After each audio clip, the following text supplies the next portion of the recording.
All right, Warriors, Patriots, and Preppers. Obviously, the Kenosha conundrum is alive and real. A lot of discussion back and forth about it. And I wanted to chime in based on something the Angry Prepper said, and it made me really think. He talked about dealing with situations in, like when you have to respond to these situations, you have to think on your feet. And if you're not doing a first responder type job, then it's very hard to say you would have done this, you would have done that. And I completely agree with him. I did overnight security, armed overnight security for quite a few years in California. And I got my start out during the Occupy protest. They had taken over a court building, and I had to provide security for the police officers' vehicles, for the building itself and the surrounding area. And it was just myself with hundreds and hundreds of protesters. And you know, it was kind of a scary situation sometimes, or, you know, not scary, I don't know if I was really scared, but it was more like a little nerve-wracking high tension situation where you didn't know what was gonna happen. And every time I do the rounds, I'd have to walk around, check the cars, check the building, a couple little points you have to check along the way. And I'm walking through around and amongst protesters the whole entire time. And it's fuck you, you rent-a-cop, fuck you, you piece of shit, you want to be cop, blah, blah, blah, blah, blah. Talking shit the whole time. Nothing but just derogatory comments. They don't know me. They don't know I'm just trying to provide for my family. Taking a job that was needed to serve the community. And then you're just automatically a scumbag in their eyes. And there's no talking to them, no debating with them, no even being cordial to each other. And all I was a security guard. I wasn't even one of the police officers who, for the most part, did get it worse than I did. I had people run up to me like they were gonna do something, try to provoke an action out of me, and it never really worked. There was a couple situations where I had to detain and arrest somebody, but it was nowhere near as intense as it is now, because now you see when the police go to detain somebody who's agitating or to stop somebody who's agitating, a bunch of people jump in and they attack that police officer or police officers. And you even saw that with Rand Paul. So it's a whole different level, I think, of tension and anger than it was back during Occupy. But Angry Pepper, you know, he pointed out a good thing. You don't know what you're gonna do in those situations, and a lot of those people who are there at those protests don't know what they're going to do in those situations when it pops off too. Because you saw the protesters, when everybody got shot, immediately freak out and say, oh my God, call the cops, call a medic. I mean, the guy yelling for medic, medic, medic, medic, like he was on a real battlefield. Some of it's just delusion too. Talking to these people, you know, they can't.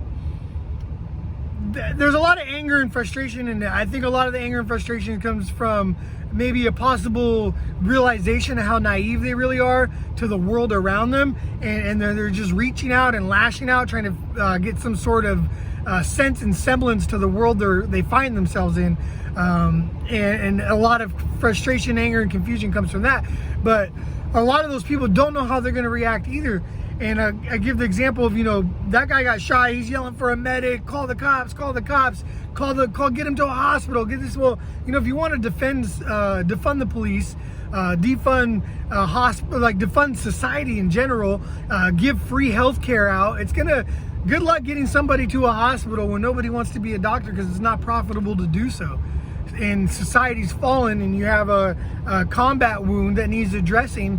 Good luck. Hope there's doctors around in the area you're at and the third world country we created. But you know, those people, as much as they're anti-establishment, anti-society, the way we know it, anti-police, as soon as shit hit the fan for them, they were calling on those normals that we're used to and the stuff that they want real quick. So that was just kind of funny to watch. But I experienced that in my own situation, and I also experienced something that was a little disturbing in a way, but you see it now with the police, the slow response. So what happened, I'm doing security, I'm making my rounds. Now most of these protesters, and this isn't even like,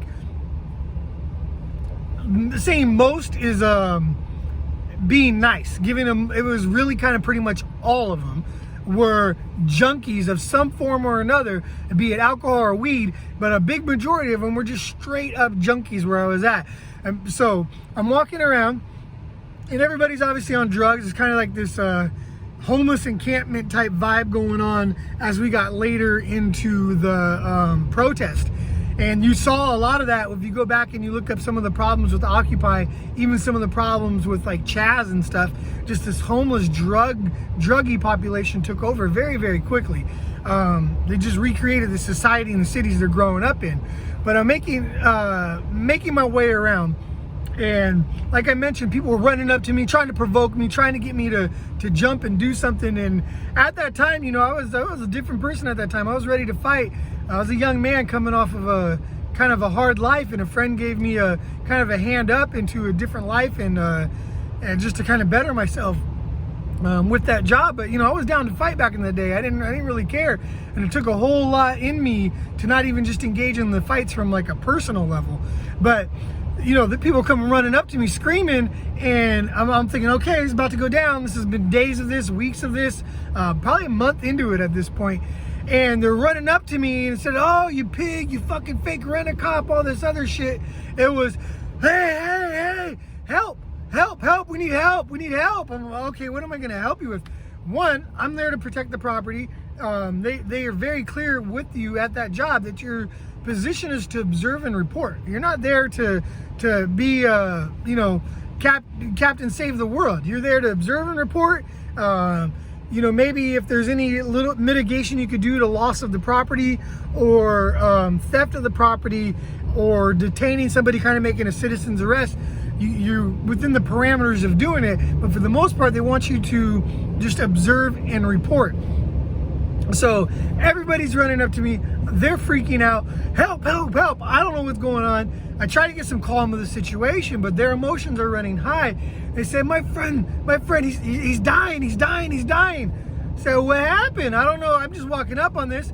One, in my head, I'm thinking, man, this could be a trap. I go down, because there's this little embankment. I go down the embankment to go help, and next thing I know, I'm getting jumped because they've been talking about beating me up for a whole month. So I stay at the top of the embankment. I say, well, what's happening? They're like, he's overdosed on some drugs. I say, okay, well, I don't have any medical training in that. Let me call the police. You gotta do something right now. One, like I said, I'm doing security. I'm not a first responder. I'm not an EMT. But two, you know, if I was in that position, you know, maybe I would have done something different. But as a security guard, and knowing these junkies and the way they've been living, last thing I'm doing is touching one of them who's overdosing on drugs. I mean, a lot of these people have big old sores all over their mouth, all over their bodies and everything, and I didn't have any equipment to respond to that type of situation. So I backed up. I told them, y'all need to get away from me. You're yelling at me. You've been talking shit all week, all month, whatever it was. I think I said all night at the time. You've been talking shit all night. Give me a second. Let me call this in. I called my dispatch. We had radios. They say that they're going to call the police, stay on scene. I stay there. I get my phone out. I make a call as well. About 2 minutes goes by. This person's obviously having a medical event. I'm no longer really worried about it being a trap. So I go down the embankment. I tell them, give them some space, because it was much like you saw that guy shot. Everybody crowded. Now this is a, you know, when Occupy, like, cell phones weren't kind of like how they were now. So you didn't have everybody jamming a cell phone in his face, but you sure as shit had everybody right on top of him while he's having this medical event, doing nothing but screaming and just bringing that frenzy and the chaos up even more. So, you know, I give him some space, check to make sure he was breathing. Very, very much not breathing. Very, very low pulse. Check the pulse. Very, very low pulse. Very slow. I say, he's still alive. Just relax. The police officer shows up on scene. Now this officer, he would come in and check on me throughout the night, and I later found out, like, obviously as part of his beat, but I later found out that you know, he was really grateful for what I was doing, because, you know, I was helping them out, and they knew that I was taking the job serious, and not all security guards take the job serious, but they knew I was taking the job seriously and that they could trust their cars there. But you know, he came up, he rolled up, checked in on me, made sure I was doing okay first, asked me what was going on. I told him, and this is the part that kind of blew my mind, and I think it's some of what we're seeing in these cities right now. So the police officer, he, about as slowly as one could, went and got his first responder medical gear on, got his medical bag, put it over his shoulder. I mean, he was moving in slow motion. I wasn't panicked or anything. I know some people say, like, in a panic situation, everything seems like it slows down. I mean, he was going slow. Because these people have been talking shit to him all night, been telling him he was a scumbag, all this other stuff, that they need to be, all this crazy shit, that they're part of the system, that they're helping the 1%, they're suppressing the people, all this stuff, that he's a tyrant, he's a what is it called, he's a Nazi, all that same stuff they're saying now. It was just a little bit different during the Occupy. So, you know, he's slow rolled over there. I don't know what emergency medical stuff, I guess it's like a little like adrenaline pen or something, but he hit that guy with that pen and boom, he came back to life. He gave him a little bit more medical treatment, and then or like kind of like first responder treatment, and then the EMS showed up. And it was really funny because for about a week after that, you know, they got him out of there. The guy ended up living, and I see him a few days later, and he wanted to have this big old powwow and conversation with me, which I really had no interest in doing. This guy talking shit to me, threatening me, all that stuff. I get it, I helped in a way. I didn't really do much to save your life, but the whole vibe and the whole energy in that area changed once they realized that, yeah, we're providing some services and you even get to partake in these services. So I think that, you know, this stuff we see may be temporary, but there definitely needs to be a discussion and a little bit more realization on both sides about how much these systems benefit us all and how we all benefit from them, and we have a privilege to even be where we're at. We should be protesting certain injustices. We should be protesting certain wrongs, but it comes to a point where you're just being a detriment to society and a detriment to yourself. So I just wanted to chime in with that and just kind of give like kind of my overall feeling on some of the situation that's going on, and that, you know, it's not a black and white situation that we have here. There's going to be a lot of gray area, and it's going to be a lot of nuanced things that are going on. But right is right and wrong is wrong, and we're going to have to kind of really decide maybe which side's more wrong and which side's more right.